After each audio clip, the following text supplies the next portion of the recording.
சொல்றாரு, தன்னை அறிமுகப்படுத்துகிறார். நீ எனக்கு முன்னாடி எப்படி இருக்கணும்? உத்தமனா இருக்கு. நான் உன் கூட உடன்படிக்கை பண்ண போறேன். நான் உன் கூட ஒரு அக்ரிமெண்ட். எவ்வளவு பெரிய தேவன் மனுஷன் கூட ஒரு அக்ரிமெண்ட் போடுறான், ஒரு உடன்படிக்கை. ஆபிரகாமே, நீ பயப்படாத, நான் சர்வ வல்லமையுள்ள தேவன். 99 வயசுல அவன் பேசுறார். சும்மா 5 வயசு 10 வயசுல இல்ல, அவனை அழைக்கும் போது அவனை பேசினா, நான் சொல்ற இடத்துக்கு போனாரு. அவன் கீழ்ப்படிஞ்சு வந்தான். ஏன் போனோம்? நீ ஏன் அந்த போய் சொல்றேன்னு கேட்கவே.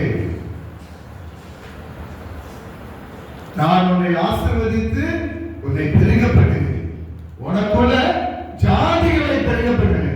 உன்னை ஆசீர்வதிக்கிறவன நான் ஆசீர்வதிப்பேன், உன்னை சபிக்கிறவன நான் சபிப்பேன். நீ ஒன்று செய்ய வேண்டாம் அப்படிங்கிறார். நீ என்னுடைய வார்த்தைக்கு கீழ்ப்படிந்து இருந்தாலே போதும், நீ எல்லாம் நம்பாதீர்கள் அப்படிங்கிறார். மகா பெரிய நல்ல தேவனை இந்த காலங்களில நாம் ஆராதித்துக் கொண்டிருக்கிறோம். சும்மா சாதாரண யாரையாவது நினைக்க கூடாது. நான் ஆராதிக்கிற தேவன், என்னை உருவாக்கினவர், சர்வ வல்லமையுள்ள தேவன். என்னை உயர்த்த அவரால் கூடும், என்னை பலி பெருக பண்ண நான் ஆராதிக்கிற தேவனால கூடும். நான் ஆபிரகாமின் சந்ததி. ஆபிரகாமுடைய ஆசீர்வாதம் எல்லாம் இயேசு கிறிஸ்துவின் மூலமாய் எனக்கு பண்டமாக்கி செய்யப்பட்டிருக்கிறது. ஆபிரகாம் ஆசீர்வாதமா இருந்தானா, நானும் கண்டிப்பா ஆசீர்வாதமா இருப்பேன். நான் ஏனா ஆபிரகாமின் சந்ததி. நான் இயேசு கிறிஸ்துவின் இரத்தத்தினாலே மீட்கப்பட்டு மறுபடியும் பிறந்த ஒரு ஆள். நான் ஆபிரகாமை ஆண்டவர் ஆசீர்வதித்திருந்தார்னா என்னை ஆசீர்வதித்தார். ஒருவேளை நான் பாவியா இருக்கலாம், ஒருவேளை நான் பாவம் செய்திருக்கலாம், ஒருவேளை நான் வார்த்தைக்கு கீழ்ப்படியாம இருந்திருக்கலாம், ஒருவேளை நான் என் இஷ்டப்படி நடந்திருக்கலாம். ஆனா இன்னைக்கு ஆண்டவர் சொல்லுகிறார், இந்த வார்த்தைக்கு கீழ்ப்படி. நான் சர்வ வல்லமையுள்ள தேவனுடைய பிள்ளைன்னு சொல்லி நீ நம்பினேனா உன் நம்பிக்கை வீண் போகாது. கண்டிப்பா அதுக்கு ஒரு முடிவு உண்டு. என் நம்பிக்கை எப்படி இருக்குது? நான் ஆராதிக்கிற தேவன் என்னை பலிக்கு பெருகப்பட்டுவார். நான் இன்னைக்கு இருக்கிற மாதிரி நாளைக்கு இருக்க மாட்டேன், கண்டிப்பா இருக்க மாட்டேன். அவர் உருவாக்கின எல்லா உயிரினங்களும் எதுவுமே அப்படியே இருந்தது கிடையாது. சாதாரண ஒரு விதையை போட்டீங்கன்னா வளரும். ஒரு ஆடு ஒரு குட்டியை போட்டுச்சுன்னா வளரும், எல்லாம் வளரும். அப்படியே இருக்க இருந்துச்சுன்னா அதுக்கு என்ன பிரச்சனை? ஏதோ சுகம் இல்லைன்னு அர்த்தம். ஆண்டவர் சொல்லுகிறார், நீ பலுகி பெருகி இந்த பூமியை நிரப்ப அப்படிங்கிறார். காலவெளியில நமக்கு ஒரு உணர்வு வேணும். நான் ஆபிரகாமின் சந்ததி. ஆபிரகாம் சொன்னாரு, நான் சர்வ வல்லமையுள்ள தேவன், நீ எனக்கு முன்பாக நடந்து கொண்டு உத்தமனாயிரு. 4வது வசனத்துல சொல்றாரு, நான் உன்னுடைய பண்ணுகிற என் உடன்படிக்கை என்னவென்றால், நீ திரளான ஜாதிகளுக்கு தகப்பனாவாய். நான் உன்னை திரளான ஜாதிக்கு தகப்பனாகும். அப்படின்னா நான் உன்னை பெருக பண்ணுவேன். உனக்கு ஒரு வேலை கொடுத்திருக்கேன்னா அந்த வேலையில உன்னை பெருக பண்ணுவேன். உன்னை படிக்க வச்சிருக்கேன்னா படிப்புல உன்னை நான் பெருக பண்ணுவேன். நீ விவசாயம் பண்ணிட்டு இருக்கிறியா, நீ கை வைக்கிற எல்லா பொருளும் ஆசீர்வதிக்கப்படும். ஆண்டவர் எனக்கு ஒரு காரியத்தை தந்துட்டானா என் மூலமா ஆசீர்வதிக்கப்படுவோம். ஒருத்தர் என் கூட பேசுறான், என் கூட நண்பனா இருக்கிறானா என் மூலமா ஆசீர்வதிக்கப்படும். எனக்குள்ள யார் இருக்கிறான்? சர்வ வல்லமையுள்ள தேவன் இருக்கிறார். எனக்கு ஒரு உணர்வு வரணும். என் கூட பேசுகிறவன், என்ன பார்க்கிறவன், என் கூட பழகுறவன், என் கூட இருக்கிறவன் கண்டிப்பா என் மூலமா ஆசீர்வதிக்கப்படணும். ஏன்னா எனக்குள்ள இருக்கிற தேவன் பெருக்கத்தின் தேவன், சர்வ வல்லமையுள்ள தேவன். யோசிக்கணும். எல்லாம் என்கிட்ட பேசுறவங்க என்னை பார்த்தா ஓடி போறானா எனக்கு ஏதோ பிரச்சனை. இந்த ஆபிரகாம் ஆசீர்வதிச்சது மாதிரியே அவனுடைய மகன் யாரு? ஈசாக்கு. ஈசாக்கு ஆண்டவர் பேசுறாரு பாருங்க, எப்படி பேசுறாரு பாருங்க. 28வது அதிகாரத்துல ஈசா கிட்ட பேசுறாரு பாருங்க. 3வது வசனத்தை பாருங்க. சர்வ வல்லமையுள்ள தேவன் உன்னை ஆசீர்வதித்து நீ பல ஜனக்கூட்டமாகும்படி உன்னை பலுகவும் பெருகவும் பண்ணி தேவன் ஆபிரகாமுக்கு கொடுத்ததும் நீ பரதேசியாய் தங்குகிறதுமான தேசத்தை நீ சுதந்திரித்துக் கொள்ளும்படி ஆபிரகாமுக்கு அருளிய ஆசீர்வாதத்தை உனக்கும் உன் சந்ததிக்கும் அருள்வாராக. எப்படி பாருங்க, ஆபிரகாம் ஆசீர்வதித்தார், அப்படியே விடல. உன் மகன் ஈசாக்கை ஆசீர்வதிக்கிறார். அவனுடைய சொல்றாரு, எப்ப நீ ஆராதிக்கிற தேவன் யாருன்னா சர்வ வல்லமையுள்ள தேவன். உன் தகப்பன் ஆராதித்த அதே தேவனை நிறுவனிட்டு ஆராதித்துக் கொண்டிருக்கிறார். சர்வ வல்லமையுள்ள தேவன் எல்லாத்தையும் செய்வார். அவரால் செய்ய முடியாத அற்புதமான காரியம் ஒன்றுமே கிடையாது. ஒருவேளை அவனுக்கு தோணும், இது நடக்குமா? நான் கேட்கிற காரியம் வித்தியாசமான ஒரு காரியமே. ஒருவேளை நமக்கு தோணும், என் மனசுல இதை நினைச்சிருக்கிறேன், இது நடக்குமா? வெளியில பார்த்தா இது நடக்கிறதுக்கு சாத்தியக்கூடே இல்லை. யாரும் அதை விரும்பவும் மாட்டாங்க, சம்மதிக்க மாட்டாங்க. இல்லைன்னா அதுக்கு தேவையான பணம் இல்லை, இந்த காரியம் எப்படி நடக்கும் அப்படின்னு நமக்கு ஒருவேளை தோணலாம். நானும் சொல்கிறார், உனக்கு அது ஒருவேளை முடியாத காரியமா இருக்கும். அது ஆண்டவருக்கு 1008 வழிகள் உண்டு. என் பிள்ளைக்கு நான் இதை கொடுக்கணும், அவன் கேட்கலாம், அவனுக்கு ஆசீர்வதிக்கணும், அவருக்கு தோணிச்சு வச்சுக்கோங்க. உங்க மேல அவருடைய கிருபை, அவருடைய இரக்கம், அவருடைய தயவு வந்துருச்சுன்னா கண்டிப்பா ஆசீர்வதிப்பார். யோபுல ஒரு வசனத்தை சொல்றார் பாருங்க, எப்படி உன்னை ஆசீர்வதிப்பாருங்க. நீ முடியாதுங்கிற அவர் எப்படி முடிய பண்ணுவாங்கன்னா, யோபு 5வது அதிகாரத்துல 9வது வசனத்தை பாருங்க. ஆராய்ந்து முடியாத பெரிய காரியங்களையும் எண்ணி முடியாத அதிசயங்களையும் அவர் செய்கிறார். உனக்கு செய்வார், எனக்கு செய்வார். ஆராய்ந்து முடியாத பெரிய காரியங்கள், இது எப்படி நடக்கும் ஆண்டவரே? இது என்னால முடியாது, உலகத்துல பார்த்தா இது நடக்கிறதுக்கு சாத்தியம் கூட இல்லைன்னு ஒருவேளை உனக்கு தோணலாம். ஆனா ஆண்டவர் அந்த காலவேளையில சொல்கிறார், ஆராய்ந்து முடியாத பெரிய காரியங்களை உனக்கு செய்கிறவர் தான் சர்வ வல்லமையுள்ள தேவன். அதிசயங்களை செய்வார். உனக்கு ஒருவேளை தோணும், இதெல்லாம் செய்து முடிச்ச உடனே அவனுக்கு தோணும், என்ன தோணும்னா, இது கர்த்தரால் ஆயிற்று, என்னுடைய கண்களுக்கு ஆச்சரியமா இருக்கிறது. அப்படி பண்ணுவார். இந்த காலங்களில நம்புங்க, அவரை விசுவாசிங்க. உங்க தேவை என்னன்னு அவருக்கு தெரியும், உங்க இருதயத்துல தெரியும். நீ நினைச்சுக்கிட்டு இருக்கிறதெல்லாம் ஆண்டவர் அறிந்து கொண்டு இருக்கிறார். ஏன் இருதயத்துல என்ன நான் நினைச்சுக்கிட்டு இருக்கிறேன், என்ன நான் ஆண்டவர்கிட்ட வேண்டிட்டு இருக்கிறது அவருக்கு தெரியும்.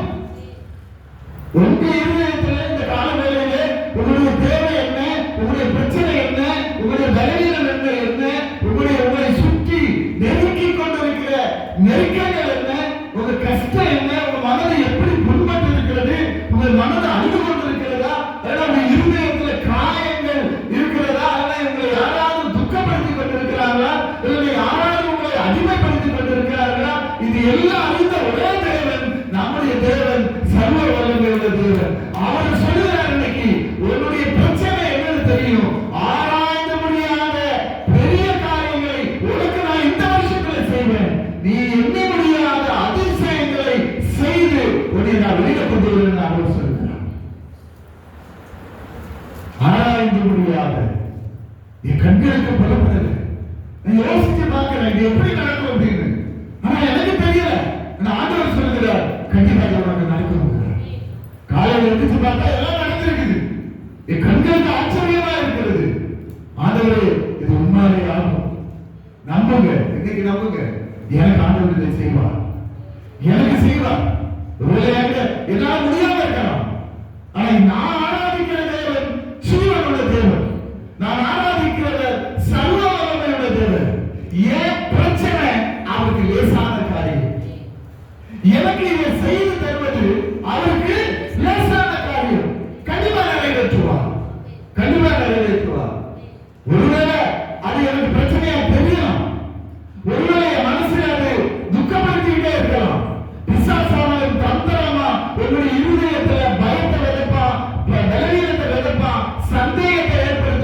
ஏற்படுத்தி அந்த காரியத்தை நடத்த விடாம தடுத்து நிறுத்த உங்களையே பயன்படுத்துவோம். இந்த காலவேளையில் ஆண்டவர் சொல்லுகிறார், நீ சந்தேகப்படாத, நீ கவலைப்படாத, நீ பயப்படாத. நீ நினைச்சிருக்கிற காரியம் அதை நடத்த வேண்டிய பொறுப்பு கர்த்தருடையது. இது கர்த்தராயிட்டு அது கண்களுக்கு ஆச்சரியமா இருக்கும்.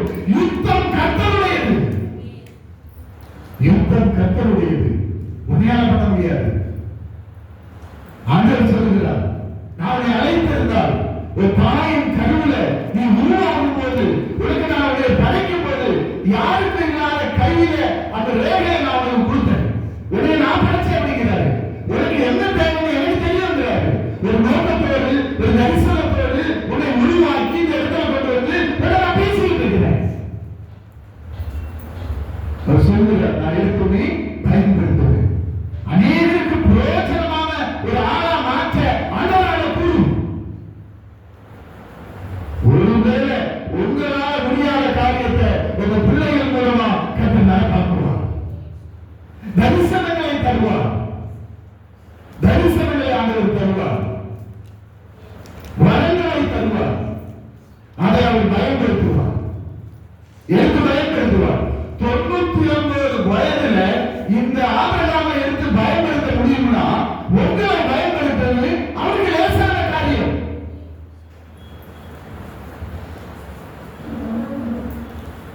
சுற்றிலும் எத்தனையோ கோடிக்கணக்கான ஜனங்கள் இந்த கிறிஸ்துவை அறியாததுனால, இந்த கிறிஸ்துவை அறியாததுனால சமாதானம் இல்லாம, சந்தோஷம் இல்லாம, எல்லாம் பாதாளத்துக்கு நேரா பிசாசானவன் ஜனங்களை தூக்கிட்டு இருக்கிறான். உங்க மூலமா தான் அநேகர் ரட்சிக்கப்படணும். உங்க மூலமா அநேகருக்கு இந்த கிறிஸ்துவை ஆண்டவர் அறிவிக்கணும். அவர் ஒரு ஆளுக்காரர். உங்க வாழ்க்கையை பார்த்து உங்க சுத்தி இருக்கிறவங்க எல்லாம் ரட்சிக்கப்படணும். நான் இருதயத்தில் ஒரு மாற்றம் உண்டாகணும், அவனுக்கு எண்ணங்களில் ஒரு மாற்றம் உண்டாகணும். இந்த இயேசு நல்லவர், இவரை தொழுது கொண்டால் நானும் பரலோகத்துக்கு போயிருவேன். யாரும் கொடுக்க முடியாத ஒரு காரியத்தை இந்த இயேசு கொடுப்பார். நானே வழியும், நானே சத்தியமும், நானே ஜீவனுமாய் இருக்கிறேன். அவர்தான் வழி, அவர்தான் சத்தியம், அவர்தான் ஜீவன். அவர் மூலமா தான் பரலோகத்துக்கு நான் போகணும். அப்படின்னா இந்த இயேசுவை அறிவிக்கிற, இந்த இயேசுவை பிரதிபலிக்கிற, இந்த இயேசுவை மற்றவர்களுக்கு கொடுக்கிற, இந்த இயேசுவை மற்றவர்கள் அறிந்து கொள்ளுகிற ஒரு கருவியாக, ஒரு பாத்திரமா நீ மாறணும். அவர் ஒரு சித்தம் வச்சிருக்கிறார். ஆபிரகாமிலிருந்து ஈசாக்குக்கு வந்தார். ஈசாக்கு சொன்னார், நான் சர்வ வல்லமை உள்ள தேவன் அப்படின்னு. அதே ஈசாக்கிட்ட இருந்து அவனுடைய மகன் யாக்கோபு கிட்ட வராரு. யாக்கோபு கிட்ட பேசுறாரு. யாக்கோபு கிட்ட எங்க பேசுறாரு? 35:11 பேசுறாரு. 35வது அதிகாரம் 11வது வசனத்துல பேசுறார். என்ன பேசுறார்? இன்னும் தேவன் அவனை நோக்கி, யாரை நோக்கி? யாக்கோபை நோக்கி சொல்றாரு, நான் சர்வ வல்லமை உள்ள தேவன், நீ பலுகி பெருகுவாயாக, ஒரு ஜாதியும் பற்பல ஜாதிகளின் கூட்டங்களும் உன்னிலிருந்து உண்டாகும், ராஜாக்களும் உன் சந்ததியில் பிறப்பார்கள். வழியை உண்டுபடுகிறவர் நம்முடைய கர்த்தர். இருதயத்தின் ஊற்றுக்கண்களை திறந்து விடுவார். இருதயத்தில் அவர் பேசுவார். பிசாசானவர் தந்திரமாய் கர்த்தரை சேவிக்க விடாம, பைபிள் படிக்க விடாம, எண்ணங்களை எல்லாம் அவன் சிதற பண்ணி இருதயத்தின் ஊற்றுக்கண்களை அடைச்சு வச்சிருப்பான். கவலையில கொடுத்திருப்பான், கஷ்டத்தை கொடுத்திருப்பான், வேதனையை கொடுத்திருப்பான். இப்படி பல பிரச்சனைகளை கூட இருக்கவங்களை வச்சே உண்டு பண்ணி என்னுடைய இருதயத்தின் ஊற்றுக்கண்களை அவன் அடைச்சு வச்சிருவான். என்னுடைய மூளை செயல்பட விடாம அவன் பல வேலைகளை செய்து என்னுடைய மூளையை செயல்பட விடாம வச்சிருப்பான். புத்தி வேலை பார்க்காது. ஆண்டவர் நல்ல புத்தியை கொடுத்திருப்பார், நல்ல அறிவை கொடுத்திருப்பார், நல்ல எண்ணங்களை கொடுத்திருப்பார். ஆனா பிசாசானவன் தந்திரமாய் நமக்கு பொறாமை, கஷ்டம், இல்லைன்னா கூட இருக்கிறவங்க நீ உருப்பட மாட்ட, நல்லாக மாட்ட, நீ யாரு, நீ முட்டாள், இப்படியே நம்ம பேசி நம்ம முட்டாளா மாத்திருப்போம். அல்லது இதுக்கே சொல்லுவாங்க, நீ முட்டாளம். ஆண்டவர் சொல்லுகிறார், நீ முட்டாள நான் பயப்பட சர்வ வல்லமை உள்ள தேவன். ஒரு நோக்கத்தோட நான் உன்னை படைச்சேன். பிசாசு தந்திரமா உன்னை முட்டாள்னு சொல்றான். நீ முட்டாள் கிடையாது, நீ புத்திமான், நீ அதிபுத்திமா. ஒரு மூலமா தரிசனங்களை நான் நிறைவேற்றுவேன், ஒரு மூலமா வரங்களை நிறைவேற்றுவேன், நான் ஒரு மூலமா அநேகரை ரட்சிப்புக்கு நான் அனுப்புவேன்.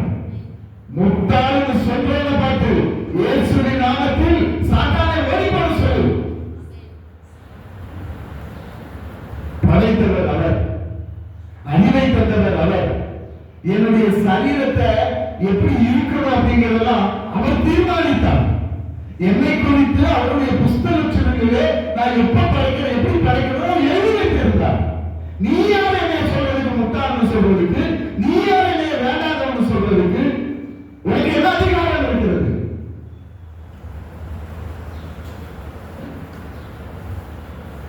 எனக்கு ஒரு தரிசனம் வேணும்.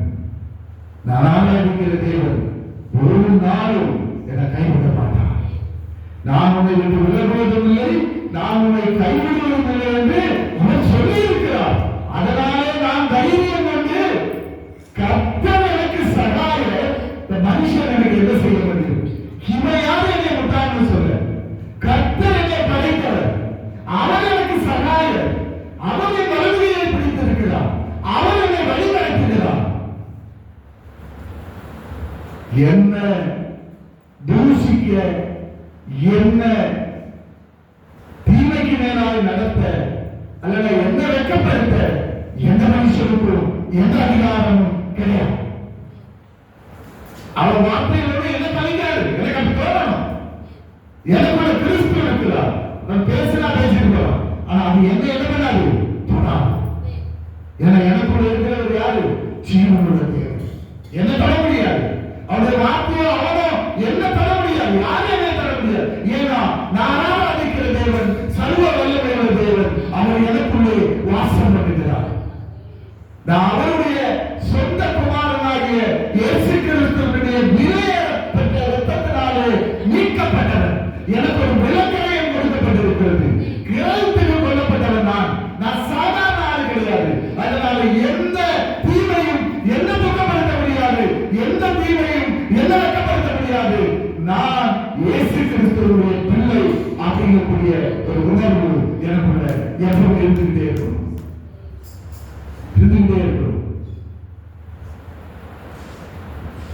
இந்த உணர்வு என்னை ஜீவனுள்ளவராக மாற்றிவிடும். உயிர்த்தெழுந்த இயேசு கிறிஸ்துவினுடைய ஜீவன் எனக்குள்ளே இருக்கிறது.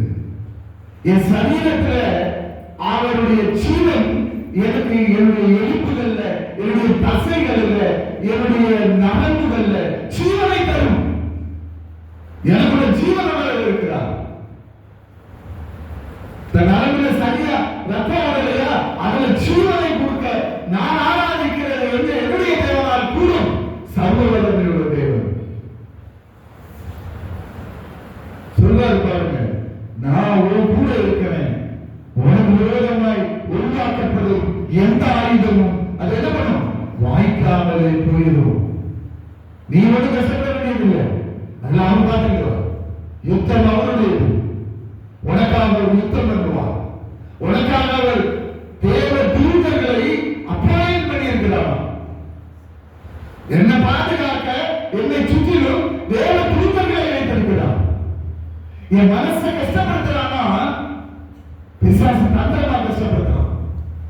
மனசு கஷ்டமாகுது இல்ல மனசுக்குள்ள ஒரு கவலை வருதுன்னு தெரிஞ்சா உடனே மிரட்டி அவனை அப்பாயப்படுத்தணும். நாளதான் அப்போஸ்தலனாகிய பவுல் எழுதும்போது, பிலிப்பியருக்கு எழுதும்போது சொல்றாரு, 4வது அதிகாரத்துல 6-7 வசனம், ஒன்றுக்கும் கவலைப்படாமல், ஒன்றுக்கும் கவலைப்படுறார் யாரா இருந்தாலும் சரி. பிலிப்பியர் 4:6-7 வசனம் சொல்றாரு, நீ ஒன்றுக்கும் கவலைப்படாத. நீ யார் வேணாலும் எவ்வளவு பேசிட்டு போட்டு, ஒரு கூட இருக்கிறவங்க சொல்லலாம், அப்பா அம்மா பேசலாம், அதெல்லாம் புருஷனா மனைவியா பேசலாம், அதெல்லாம் கூட இருக்க பிள்ளைகள் நமக்கு விரோதமா செயல்படலாம். ஆனா நீ கவலைப்படாத. ஒரு கூட இருக்கிறவர் சர்வ வல்லமையுள்ள தேவன். நீ ஒன்றுக்கும் கவலைப்படாம எல்லாவற்றையும் உன் விண்ணப்பங்களை ஸ்தோத்திரத்தோட ஜெபத்துல கர்த்தருக்கு தெரியப்படுத்து. சர்வ வல்லமை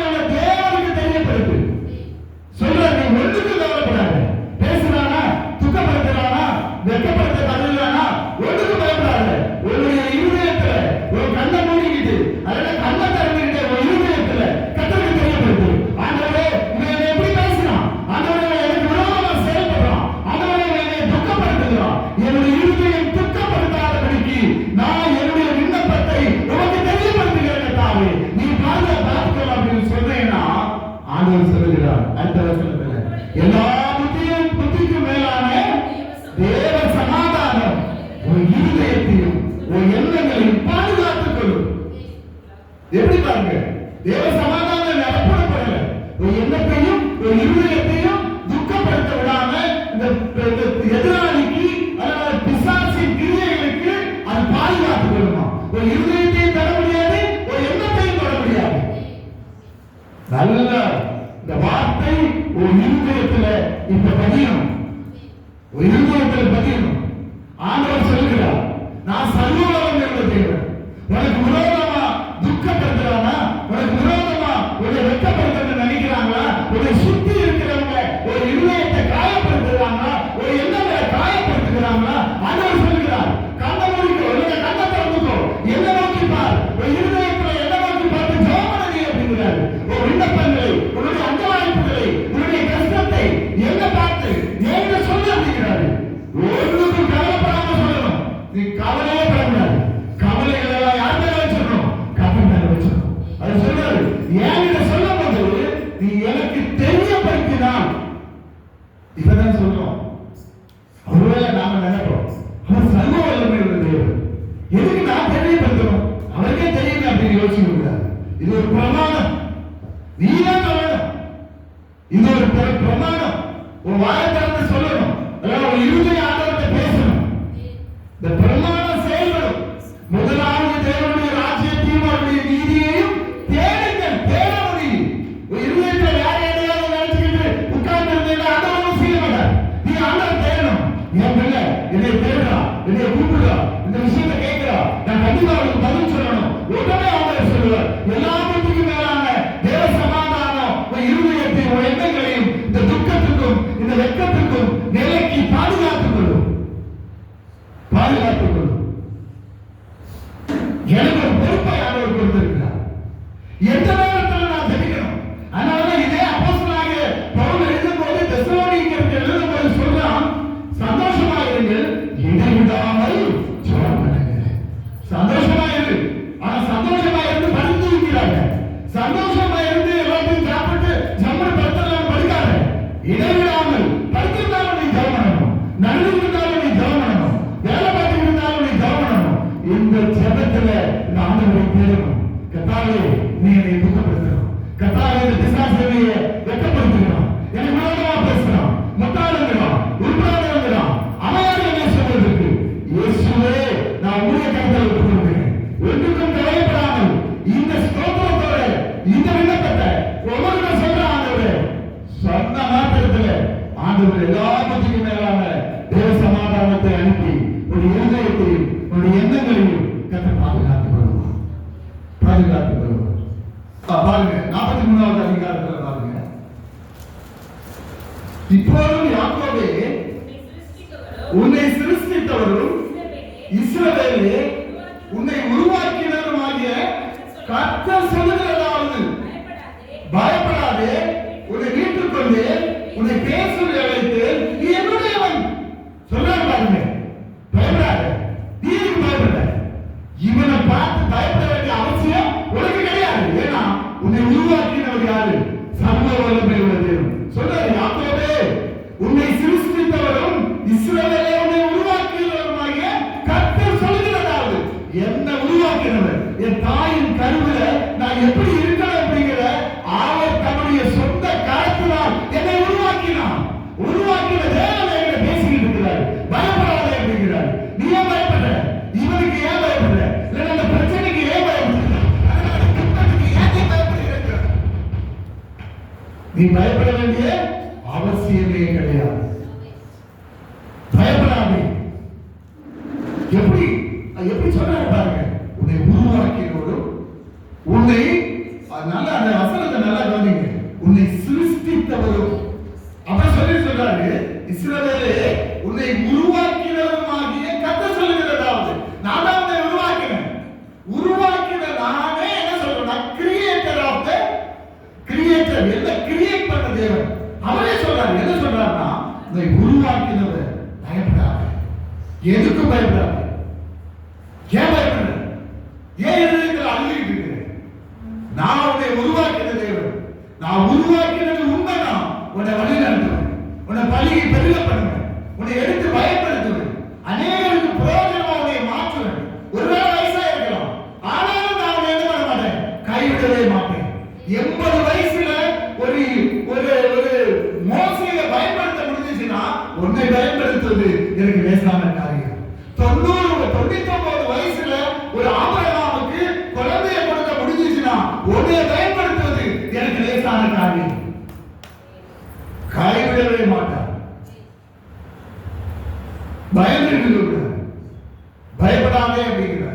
சொல்லிட்டு சொல்றாரு பாரு, உன்னை நான் மீட்டுக் கொண்டேன் அப்படிங்கிறார். உன்னை மீட்டுக் கொண்டேன், உன்னை பெயர் சொல்லி அழைத்தேன், நீ என்னுடையவர், நீ என் கூட ஆளுப்பா, நீ என் பிள்ளை, நீ என் பிள்ளையா இருந்தேன்னா உன்னை யாரும் தொடவே முடியாது. நான் இயேசு கிறிஸ்துவினுடைய பிள்ளை சொல்றாரு, என்னுடைய பிள்ளை அப்படிங்கிறார். நாம சொல்லணும், ஆண்டவரே நான் உங்களுடைய பிள்ளை கர்த்தாவே, I am son of Jesus Christ, I am daughter of Jesus Christ. என்ன தொடருக்கு யாருக்கு எந்த அதிகாரமும் கிடையாது, தொட முடியாது. நான் எங்க இருக்கணும், எங்க வேலை பார்க்கணும், யார கல்யாணம் பண்ணணும், எங்க இருக்கணும், குடியிருப்பின் எல்லைகளை எல்லாம் அவர் தீர்மானம் பண்ணுகிறார். எவ்வளவு நல்ல தேவன் பாருங்க. சொல்றாரு, நீ என்னுடையவன், ஒண்ணுக்கு கவலைப்படாத. தண்ணீரை கடக்கும் போது நான் கூட இருப்பேன், ஆறுகளை கடக்கும் போது அவைகள் என்ன பண்ணாரு, அதான் சங்கீதக்காரன் சொல்றான், நான் மரண இருளின் பள்ளத்தாக்கிலே நடந்தாலும் நான் பயப்படேன், தேவரீர் என்னோடு கூட இருக்கிறேன், உடைய கோலும் உடைய தடியும் என்னை தேற்றும். அவனே ஒரு விதத்துல சொல்லுவான், எப்போதும் கர்த்தரை எனக்கு முன்பாக வைத்திருக்கிறேன், அவருடைய வலது பக்கத்தில் இருக்கிறதுனால நான் அசைக்கப்படுவதில்லை. எப்போதும் இயேசுவை என் கூடவே இருக்கிறதுனால நான் அசைக்கப்படுவதில்லை.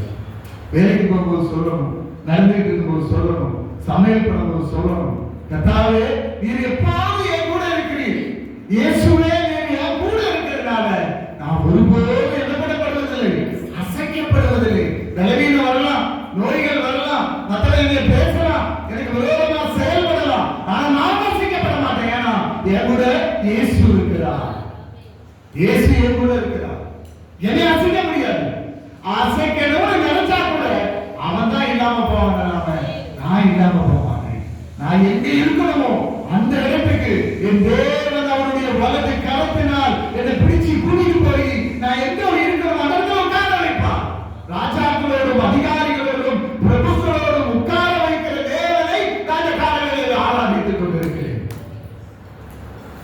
நான் ஆராதிக்கிறவர் மகா பெரிய நல்ல தேவன். தண்ணீர் வரலாம், ஆறுல நடக்கலாம், என் மேல பிரசாதம். அடுத்த வசனத்துல சொல்றாரு பாருங்க, நீ அக்கினியில் நடக்கும் போது வேகாதிருப்பாய், அக்கினி ஜுவாலை உன் மேலில் பற்றாது. அக்கினி மாதிரி பிரச்சனைகள் வரலாம், அங்கிட்டு போனா பிரச்சனை பண்ணுவான், இங்கிட்டு போனா பிரச்சனை, இருந்தா குத்தம், நடந்தா குத்தம், பேசினா குத்தம், ஒண்ணு செய்யாதது குத்தம், தூங்குனா குத்தம், தூங்காம இருந்தா குத்தம், இப்படி பல பிரச்சனைகளை கொண்டு வருவான். ஆனா ஆண்டவர் சொல்லுகிறார், அது ஒண்ணு என்ன பண்ணாது, தேங்க வைக்காது, அது ஒண்ணு தொடவே முடியாது. ஏன்னா நான் உன் கூட இருக்கிறதுனால ஒண்ணு என்ன பண்ண முடியாது, தொடவே முடியாது. பயப்படாத அப்படிங்கிறார். முதல் வார்த்தையை அதான் சொல்றாரு, அதை பார்த்து பயந்துடாத, இந்த பிரச்சனையை பார்த்து பயந்துடாத, அந்த பலவீனத்தை பார்த்து பயந்துடாத. அவன் பேசுறானே நினைச்சு நீ பயந்துட்டேன்னா அவ்வளவுதான், அவனை நினைச்சு போட்டுருவான். பயப்படாத, எதிர்த்து நில்லு, அந்த தண்ணி உன் மேல போடாது, எதிர்த்து நில்லு, அந்த அக்கினி உன்னை வேக விடாது, அக்கினி உன் மேல பற்றாது, அக்கினி ஓடிடும். அக்கினி நீ தாண்டிடுவேன், அக்கினி நீ தாண்டிடுவேன், நான் கூட இருப்பேன். யுத்தம் என்னுடையது. நாலாவது ஆளா எப்படி சாத்ராக் மேசாக் ஆபேத்நேகோ அந்த அக்கினி கூட போட்ட போது ராஜா பார்க்கிறான், போட்டதே அந்த ராஜா தான், சத்துரு தான். அவன் பார்க்கும்போது எப்படி இருக்குது, அவன் கூட நாலாவது ஒரு ஆளு தேவகுமாரன் உலாவிக்கிட்டு இருக்கிறாங்க. எங்க அக்கினி அப்படி மாற்றிடுவார் ஆண்டவர். ஒரு பிரச்சனை அப்படி மாறிடும். ஒன்றுக்கு கவலைப்படாத, ஆண்டவர் சொல்லுறார், அது எல்லாம் நான் மாற்றிடுவேன் அப்படிங்கிறார். மகா பெரிய நல்ல தேவன். அதனாலதான் ஆண்டவர் சொல்கிறார், முதலே சொல்றார். அதுல எனக்கு ரொம்ப பிடிச்ச ஒரு காரியம் என்னன்னா, ஆபிரகாம் பேசப்பட்டே சொல்றாரு, நான் உங்களுடைய உடன்படிக்கை பண்ண வந்தேன் அப்படின்னு சொல்லலாம், அப்படியெல்லாம் சொல்றது, உன்னை ஆசீர்வதிக்க வந்தேன் சொல்லல. முதல்ல சொல்றாரு, ஆபிரகாமே உனக்கு முதல்ல என்ன தேவைன்னா, நான் யாருன்னு நீ அறிந்து கொள். நான் யாருன்னா சர்வ வல்லமையுள்ள தேவன், அக்கினிக்கு உன்னை விளக்கிடுவேன். எந்த பிரச்சனை வந்தாலும் அது ஒண்ணு என்ன பண்ணாது, ஒண்ணு பண்ணாது, நான் கூட இருப்பேன் அப்படிங்கிறார். அதனாலதான் சொல்றாரு, நான் சர்வ வல்லமை உள்ள தேவன். தண்ணியை உருவாக்கிறது அவர்தான், அக்னியை உருவாக்கிறது அவர்தான், எல்லாம் அவர்தான்.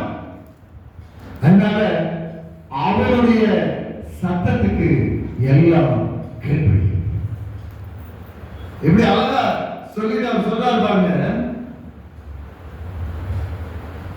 5வது வசனம், பயப்படாதே, நான் உன்னுடனே இருக்கிறேன், உன் சந்ததியை கிழக்கிலிருந்தும் கூட்டி சேர்ப்பேன், வடக்கை நோக்கி. இல்ல சிஸ்டர், நீங்க அந்த 4வது வசனம் வாசிங்க. நீ என் பார்வைக்கு அருமையானபடியினால் கனம் பெற்றாய், நானும் உன்னை சிநேகித்தேன், ஆதலால் உனக்கு பதிலாக மனுஷர்களையும் உனக்கு உன் ஜீவனுக்கு ஈடாக ஜனங்களையும் கொடுப்பேன். யார வேணாலும் அர்த்தம் பண்ணிட்டு உங்களை உயிரோட வைப்பாங்க. உங்களுக்கு விரோதமா வருகிறவங்க எல்லாம் அவர் உனக்கு ஈடா, உன் ஜீவனுக்கு ஈடா அவரை ஒப்புக்கொடுத்துருவாங்க, உன் ஜீவனை பாதுகாத்துக் கொள்வாங்க. எவ்வளவு நல்ல தேவன். அதுக்கு முதல் வசனத்தில் சொல்றாரு பாருங்க, நான் இஸ்ரவேலின் பரிசுத்தரும் உன் இரட்சகருமாய் இருக்கிற உன் தேவனாகிய கர்த்தர் உன்னை மீட்கும் பொருளாக எகிப்தையும் உனக்கு ஈடாக எத்தியோப்பியாவையும் சேபாவையும் கொடுத்தேன். எகிப்த உன்னை மீட்டெடுப்பதற்காக எகிப்தையே ஆண்டவர் சங்காரம் பண்ணார், தேசத்தை கொடுத்தார். ஒரு ஆளை ஜீவனோட மீட்டெடுக்கிறதுக்காக எந்த விளக்களையும் கொடுப்பார் ஆண்டவர். எவ்வளவு நல்ல தேவன் பாருங்க. என்னை ரட்சிப்பதற்காக, என்னை பாவத்திலிருந்து, சாபத்திலிருந்து, அக்கிரமத்திலிருந்து மீட்டுக் கொள்வதற்காக சொந்த குமாரனை கிரயமாக கல்வாரியிலே ஒப்புக் கொடுத்த தேவன். அவர் சொல்றாரு, உனக்கு ஈடாக எதையும் கொடுத்து உன்னை நான் மீட்டுக் கொள்வேன், நீ பயப்படாத. நீ பயந்து அப்படியே ஒடுங்கி போயிடாத, நான் சர்வ வல்லமை உள்ள தேவன் சொல்றாரு. அதனாலதான் யோபுல பேசும்போது சொல்றாரு, ஆராய்ந்து முடியாத பெரிய காரியங்களையும் எண்ணி முடியாத அதிசயங்களையும் உனக்கு செய்யலாம் அப்படிங்கிறார். ஆராய்ந்து முடியாத காரியங்களை, எண்ணி முடியாத அதிசயங்கள். அதே ஆண்டவர் யோபுல திருமூலத்துல பேசுறார். கண்ணுக்கு ஆராய்ந்து பார்த்தா அது ஒன்றும் தெரியாது, ஆனா ஆண்டவர் சொல்றாரு, நான் அதை செய்வேன். பெரிய காரியமா இருக்கலாம், ஆனா என்னால அது முடியும். நீ எண்ணி முடியாத, நீ என்ன நினைச்சா கூட முடியாது அவ்வளவு அற்புதங்களை, அதிசயங்களை உன் வாழ்க்கையில ஆண்டவர் செய்வான். ஏன்னா அவர் யாரு? சர்வ வல்லமையுள்ள தேவன். இந்த யோபுக்கு செய்தார், எல்லாத்தையும் ரெட்டத்தனையாய் ஆசீர்வதித்தார், இழந்ததை எல்லாம் திரும்ப கொடுத்தார், எல்லாத்தையும் திரும்ப பெற்றுக் கொண்டார். எல்லாத்தையும் இழந்ததை எல்லாம் திரும்ப கொடுத்து அதை ரெட்டத்தனையாய் அவனை ஆசீர்வதித்தார். அவன் எப்படி இருந்தாலும் அவன் சம்பத்து தேசத்துல பெரிய இருந்துச்சான். அவனுடைய கையின் கிரியைகளை எல்லாம் கர்த்தர் ஆசீர்வதித்து இருந்தான். ஆண்டவர் திரும்பவும் அவனை ஆசீர்வதித்து அவனை பெருக பண்ணினார். பெருகப்படுகிற தேவன் உங்களை பழகி பெருகப்படுவார். உங்களுடைய சமாதானத்துல பழகி பெருகப்படுவார். உங்களுடைய சந்தோஷத்துல பழகி பெருகப்படுவார். உங்களுடைய பிரச்சனைகள் இருந்து உங்களை விடுதலை ஆக்கி உங்களுக்கு எந்த தேவையோ அதை தந்து உங்க கண்களுக்கு புலப்படாத காரியங்களை எல்லாம் அவர் செய்வார். ஆராய்ந்து முடியாத பெரிய காரியத்தையும் எண்ணி முடியாத அதிசயங்களையும் உங்க வாழ்க்கையை செய்வார். நீ நினைப்பது எப்படி நடக்கும் ஆண்டவர் சொல்கிறார். உன் கண்களுக்கு புலப்படாத, ஒரு இருதயத்துல தோன்றாத, ஒரு எண்ணங்கள்ல தோன்றாத, ஆராய்ந்து முடியாத பெரிய காரியங்களை உன் வாழ்க்கையில நான் இந்த விஷயத்துல செய்வேன். செய்து உன்னை பழகி பெருகப்படுவேன். எங்க இருக்கிறதோ அந்த இடத்துக்கு நான் உடைய கூட்டிட்டு போவேன். ஏன்னா நான் சர்வ வல்லமை உள்ள தேவன், நான் உனக்குள்ளே வாசப்பட்டிருக்கிறேன். நீ ஏன் பயப்படுகிற? நீ ஏன் கவலைப்படுகிற? நீ ஏன் இதை கொடுத்து வேண்டாத்த எண்ணங்கள் சஞ்சய் வைத்துக் கொண்டிருக்கிறாய்? கர்த்தர் சொல்கிறார், சந்தேகப்படாம கர்த்தரை விசுவாசி, அவர் நான்